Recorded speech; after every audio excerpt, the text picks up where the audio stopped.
leading cause of death in the United States, and I'm sure most of us could figure it's either heart-related or cancer or diabetes, things like that. Can you clue us into what that is and why? Yeah, okay, and thank you for asking that, because this is the 10,000-pound gorilla in the room that nobody's talking about. The third leading cause of death, as published in the Journal of the American Medical Association, is MD-directed treatments. This means you go to a medical doctor, an MD. He gives you a treatment and you die from it. According to the United States Department of Health and Human Services, 15,000 Medicare patients a month are killed by MD treatment, and nobody goes to jail. A handful of terrorists fly 2 planes into the Twin Towers. 3,500 people die, and we go to war. But 15,000 people a month are killed by medical doctor treatments, and we don't bat an eyelash.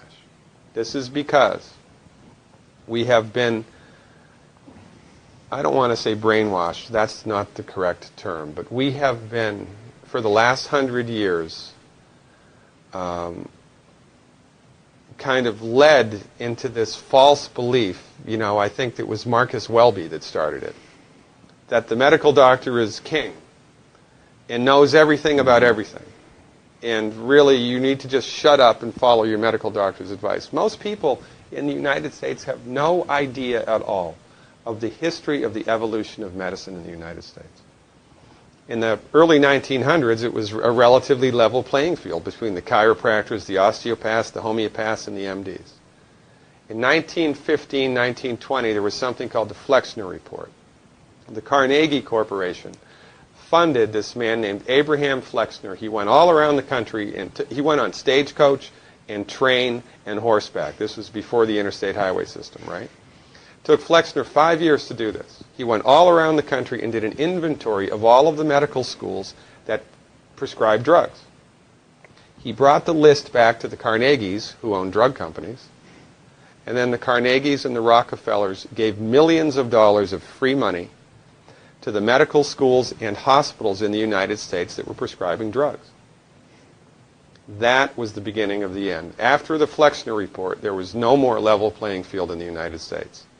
And the MDs started a juggernaut that's taken off. Most people in the United States think that the predominant medicine here, MD-directed pharmaceutical medicine, we think that those guys are top dog because their therapeutics are better than the homeopaths or the naturopaths or the chiropractors. It's not.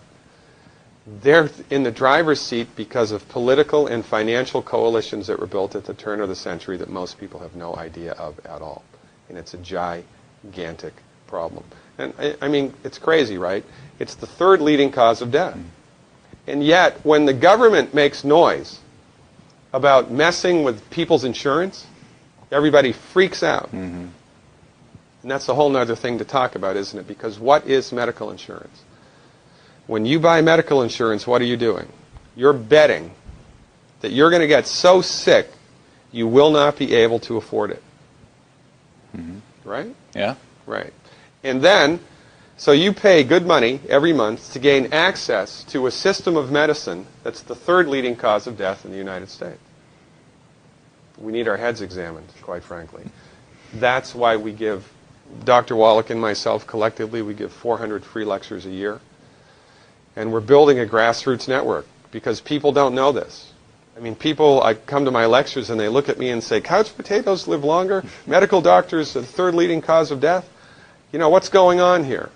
We're like the people, you know, in Galileo's time saying, hey, everybody, you know, it's the sun that's at the center of the solar system, not the Earth.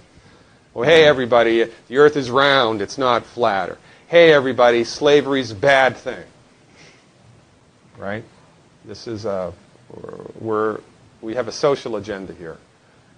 Why do we have a social agenda? Because people are suffering needlessly.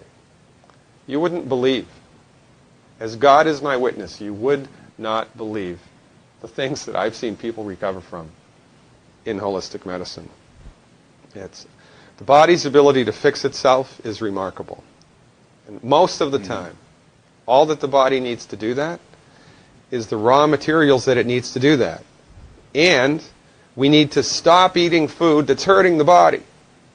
You know, if you put diesel fuel in an unleaded engine, even if it's a brand new Ferrari, it's going to run like crap if it runs at all. There's nothing wrong with the car, it just had the wrong fuel.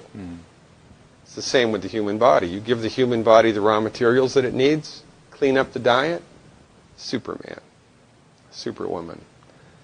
And you know, if you don't get to super status, then at least your blood pressure normalizes, at least your arthritis goes away, at least your anxiety and panic attacks go away.